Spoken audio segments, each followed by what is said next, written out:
Good, happy Friday morning, November 13, 2020. Friday the 13th, dun dun dun. I'm Riley King, and welcome to this Friday morning edition of The Morning Show with Riley King. We have a lot of stuff we're going to be talking about today on The Morning Show with Riley King, so grab your cup of coffee, sit back, relax, and enjoy this Friday morning edition of The Morning Show with Riley King. First up, we're going to begin with your COVID-19 updates from Johns Hopkins University and Medicine. Let's take a look at that right now.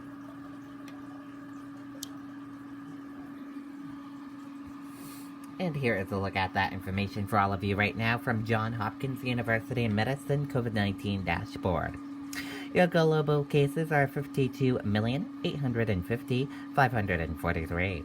Your U.S. cases are 10,555,435. Your global deaths are 1,295,185. And U.S. deaths are 242,435.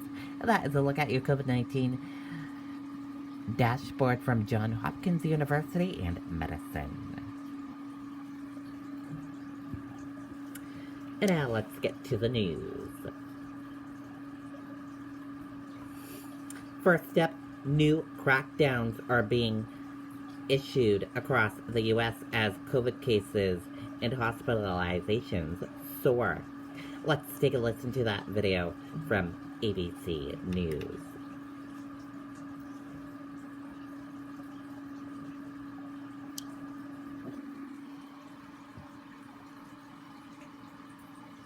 Plans. Good morning, Alex. Hey, good morning, Michael. This new surge is not happening in any one place. It's happening across the country, trending upward more quickly right now than at any other point in the pandemic. This morning, coronavirus infections shattering records. More than 875,000 people diagnosed in 7 days. The number of people hospitalized doubling in the past 2 weeks.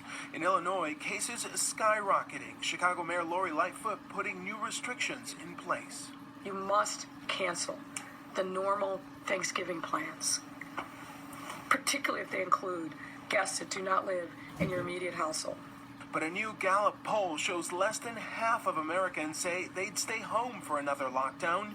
So-called COVID fatigue, people tired of following restrictions, may be setting in. You know what's really uncomfortable and annoying? When you die. That's my answer.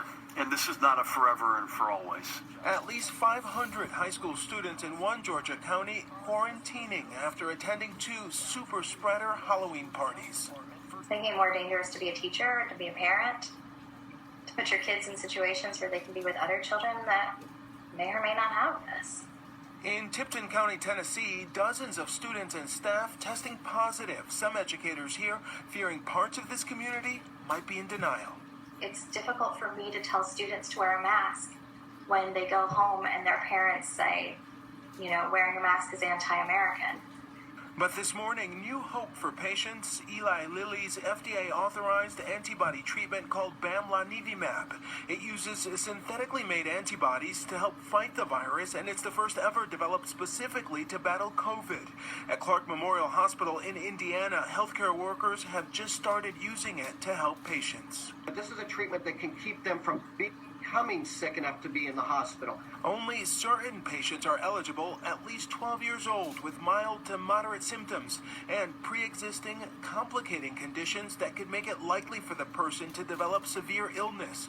And treatment must begin within 10 days of the first symptoms. With some hospitals again dealing with PPE shortages, this new treatment would allow patients to go home to recover, freeing up valuable space and medical staff. David Schultz is a doctor who tested positive for the virus after treating COVID patients. You started feeling symptoms how many days ago? Just over the last couple of days, really. It came on fairly fast. And then yesterday it was terrible. It was just really bad. Dr. Schultz, now one of the first in the country to get the new treatment. They hooked me up to an IV, and they gave me the 1-hour infusion of the monoclonal antibody, and then observed me for about an hour after that. and sent me home. I'm assured that this is going to speed up my recovery, as all the research shows that. And some 88,000 doses of that new treatment is being distributed across the country right now, with another 212,000 doses ordered. Okay, and there you go on that video and that report.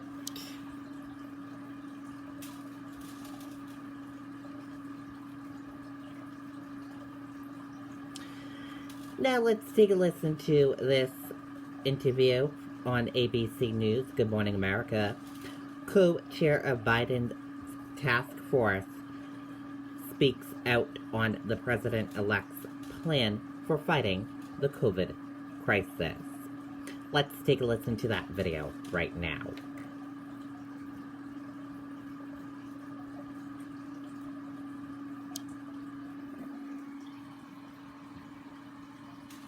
Dr. Vivek Murthy, the co-chair of President-elect Joe Biden's new COVID-19 advisory board and former Surgeon General.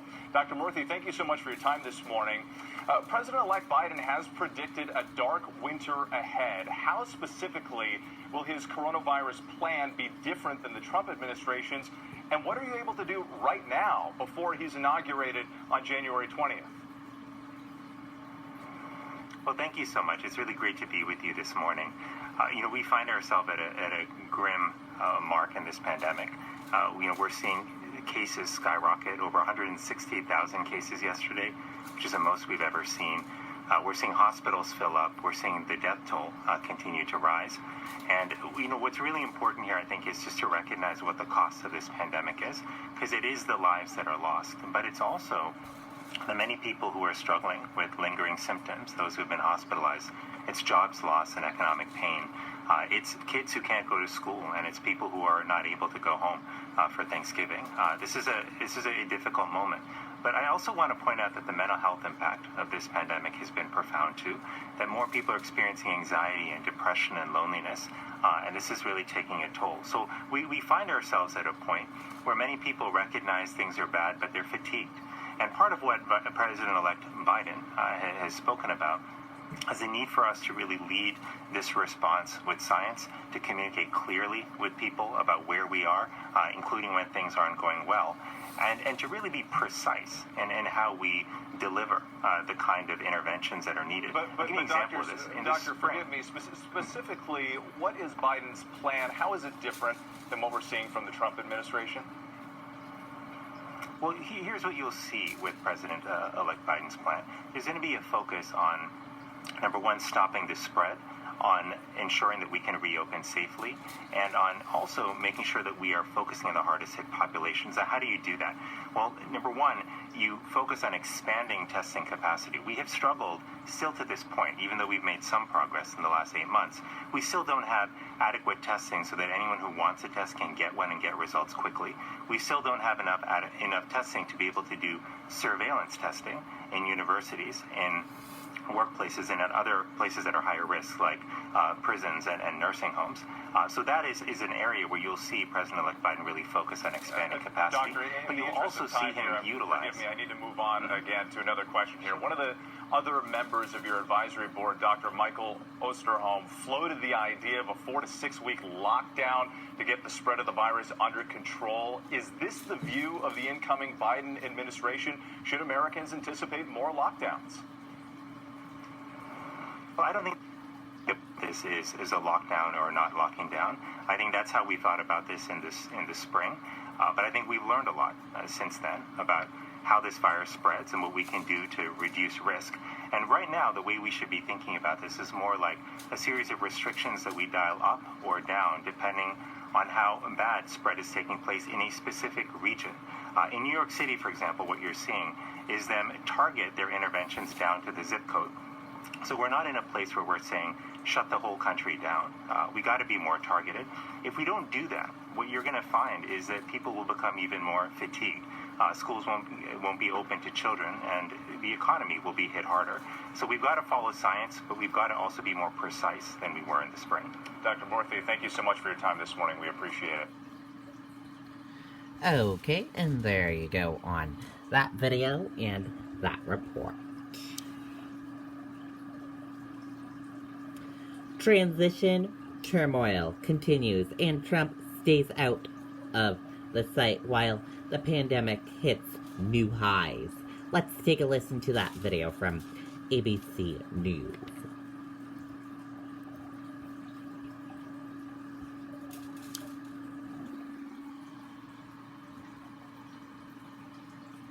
Amy, President Trump has gone dark since he lost the election. He hasn't addressed the public in person as opposed to Twitter in over a week. And all this, as we just heard, as coronavirus cases skyrocket, as hospitals and local healthcare systems come under strain, and as the worst is yet to come in the middle of this presidential transition.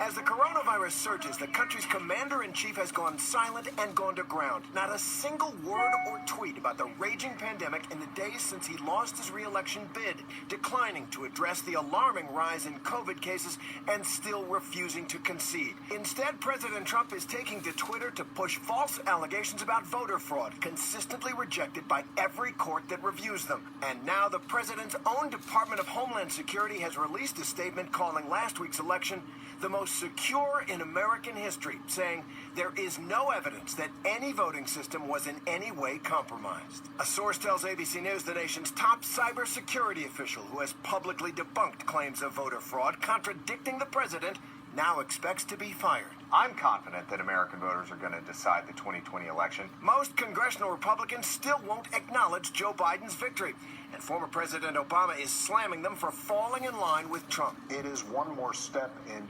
delegitimizing not just the incoming Biden administration, but democracy generally. And that's a dangerous path. But there are signs that support for the president within his own party is beginning to crack.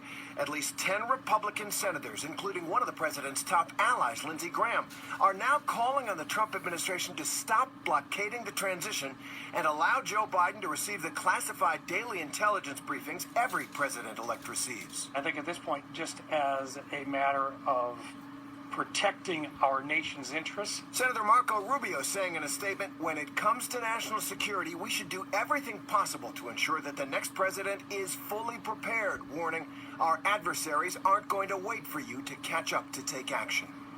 And there could be even more at stake as President Trump receives an update from the Operation Warp Speed vaccine initiative today. President-elect Biden is not getting access to any of that, and there are concerns that if the transition is not smooth, that could delay immunization for millions of Americans. And Terry, it's important to point out that with Biden projected to win Arizona, a Georgia recount doesn't affect the electoral outcome, correct? Not at this point. That's absolutely right, Amy. Arizona has 11 electoral votes. Biden is won there by about 11,000 votes, 0.3% of the state there. It is clear that he is going to be the president-elect. In the past 50 years, only 3 statewide races have been changed by recounts, and they have amounted to about a few hundred votes have been switched in those recounts. So President-elect Joe Biden is going to take office on January 20th, no matter what happens in Georgia. Amy. Okay, and there you go on that video and that report. 10 days after the election, ABC News projects President-elect Joe Biden has won Arizona. Chuck Todd talks about the breakdown of the map of the election. That is the future battleground of American politics. Let's take a listen to that video from NBC News.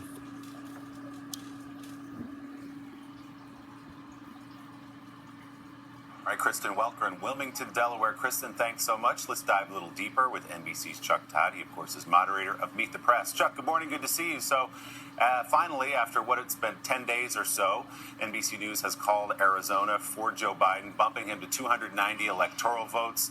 Georgia is still under a recount. Most people think that'll go in his category and get him up to 306. So as you look at that map we have up right now, Chuck, what's the story of this election?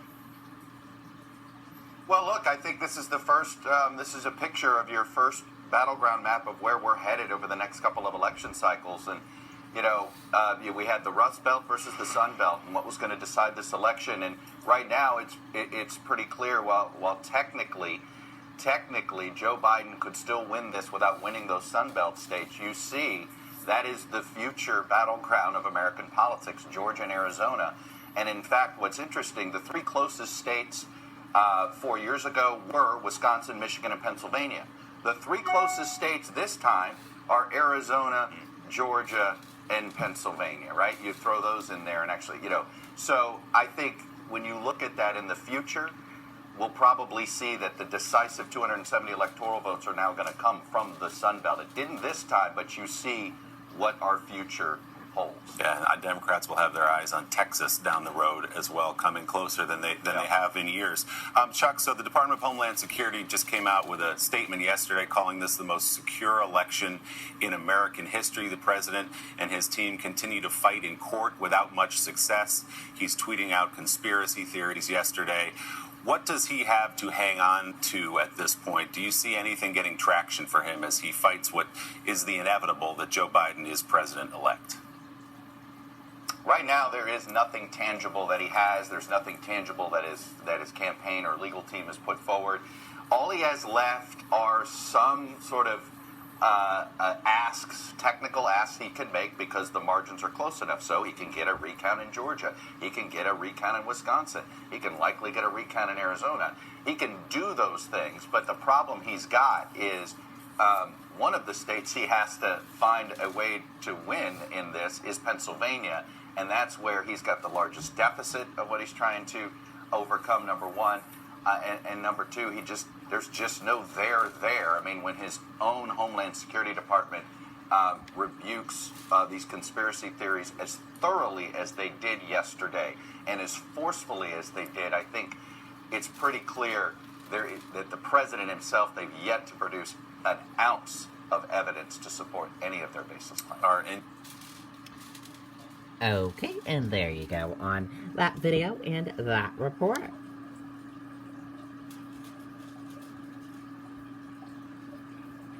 The Dow is set to rise 200 points to end a volatile but winning week. U.S. stock futures were higher early Friday as investors bet again on stocks that would benefit from a potential effective vaccine and the economy recovering next year. And we're going to switch gears now. Let's talk about the weather.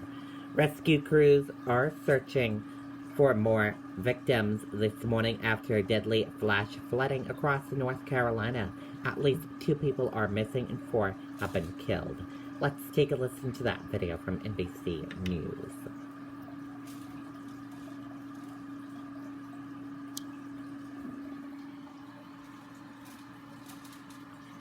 To that, meantime, rescue crews are searching for more victims this morning after deadly flash flooding across North Carolina on Thursday. At least 2 people are missing. 4 others were killed in Alexander County after a day of torrential rain from Tropical Storm Eta. More than 30 people were rescued from a campground, but to that, meantime, rescue crews are... Okay, and there you go on that video and that report. And now let's take a look at the map of the United States and see the temperatures across the United States for today. And here's a look at the temperatures for across the country today. In Boston, it's going to be 57 degrees with rain. New York, 55 degrees with rain. Atlanta, 70 degrees with sun. In Miami, 81 degrees with some rain and thunder and lightning. Tampa, 80 degrees with some sun and clouds. Dallas, 79 degrees with some sun and clouds. Los Angeles, 70 degrees with sun. And San Francisco, 59 degrees with some sun and clouds. And that is a look at the weather across the United States for today. And switching gears now, let's take a look at your GMA deals and steals. Let's take a look at the list right now. And here is a look at that list for all of you right now for GMA deals and steals. Retail price was this much, and now the deal is this much. 50% off. Alphabet Ledges books, 60% off. Some Surprise Smile, 50% off. Paw.com, 50% off.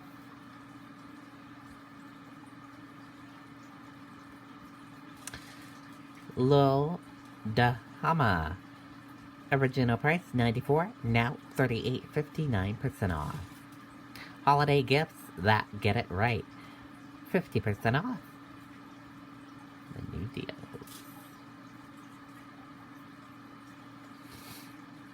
A kid's book about 50% off. Retail price was $19.95. Now it's $9.98. Foot Nanny. A retail price $15.88. Now it's this new deal, 50% off. Look at all these great deals, everyone. And some GMA holiday deals. Look at all these places. More deals.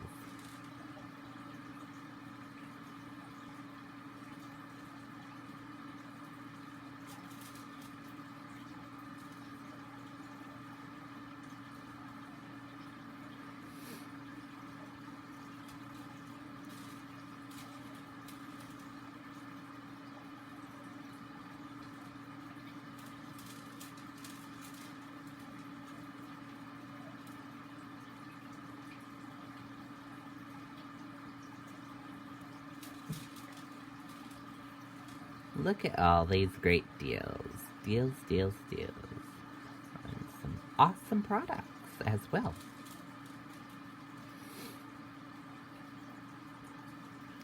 And if you want to see this link of the deals, we will be sure to share it with you on the Riley King Network Facebook page right after this broadcast.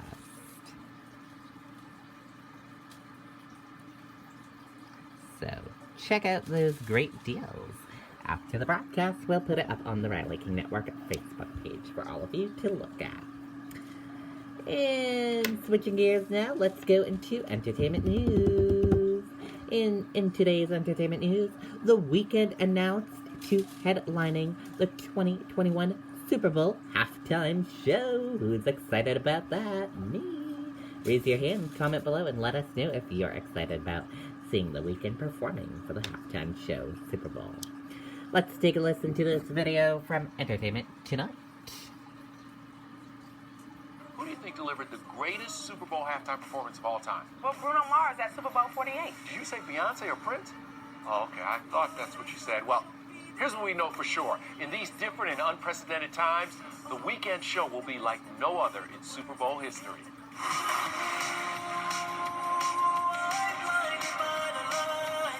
E.T. has the exclusive first look at The Weeknd's Super Bowl promo. The 30-year-old says he's humbled, honored, and ecstatic. From a small local venue in Toronto to the world stage, I'm continuing this journey with my fans, taking them into the next chapter of our story. As your 55th Pepsi Super Bowl halftime show performer. The Weeknd's halftime show in Tampa is the follow-up to J-Lo and Shakira's performance, both produced by Jay-Z and Roc Nation. Jay praised The Weeknd's soulful uniqueness. So, how will The Weeknd pull this off during a pandemic, and will he perform at the stadium? Well, we do know that the NFL has scaled back its plans for February's Super Bowl, estimating that only about 20% of the seats at the stadium will be filled. And as for halftime, the league says it will work within the safety guidelines established by local authorities. If The Weeknd performs remotely, don't worry, he got you. The 30-year-old put on a spectacular remote show, complete with fireworks for the VMAs. The three-time Grammy winner, who has dated Bella Hadid and Selena Gomez, is known to be a little camera shy. I love you guys. And rarely does interviews, but he did open up about his performance anxiety and needing to be sober on stage. I'm not up there lip syncing, you know. I don't got backup dancers. It's all about me and the microphone. Okay, there you go. Very, very cool. We can't wait to see The Weeknd performing for the Super Bowl.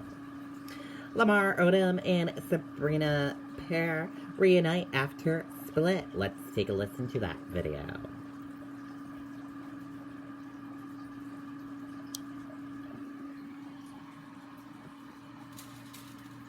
Lamar Odom and Sabrina Parr reunite just 1 week after calling off their engagement. In an update on her Instagram stories, personal trainer Sabrina posts a selfie of her and Lamar with the Lakers alum kissing her cheek. Sabrina captions the pic, "Made it in time to celebrate our 1-year engagement anniversary." She tags Lamar and he later reposts the pic on his own account. E! News has reached out to Odom's rep.